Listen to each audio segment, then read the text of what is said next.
looking at the trends you see and maybe, hey, teachers, here are some things you could do. You don't always have to call your IT person. Right. What do you think?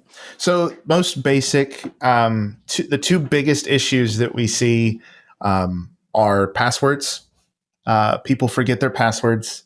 The simple fix for this is keep a running either an actual like tangible journal that's not obvious.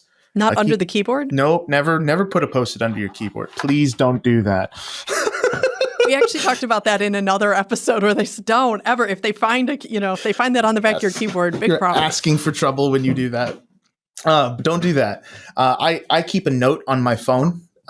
It's not named passwords. Right. Don't do that. Wise. But keep a note on your phone with your list of passwords, especially with the number of systems that we're using these days. It's just worth keeping.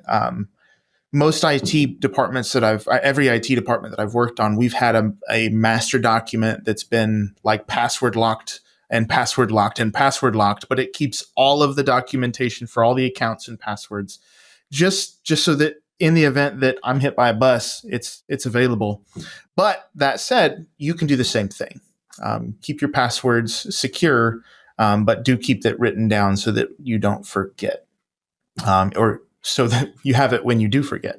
But then the other one, most device issues, whether it's on a student device or a teacher device, can be fixed by one simple trick that they even used in Jurassic Park. Turn it off and turn it back on. The old floop, floop. It works most of the time. Just need to reboot, right? There are some teachers that I have, bless them, that will not turn their computer off for an entire school year. That's not good for a machine.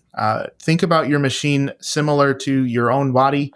It does need to go to sleep. So please shut it down. That will fix a lot of your problems. We actually ran into an OS level issue with a lot of our Mac users, where if they would try to stream after the device had been on a certain amount of time, it would play it in slow-mo. It was very strange, but simply turning it off and turning it back on fixed it. Most student device issues are also going to experience the same thing. And sometimes, I guess a third thing to go with that is clearing your cache. This is a relatively easy process.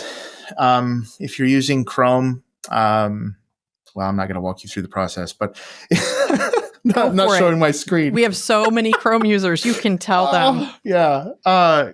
Just to the left of where your URL is. So like you've got all the letters and the slashes and all that. There's a little button. It looks like two switches. Click on that. And there's a cookies or site data. And you can click on that. You can clear it. It's super easy.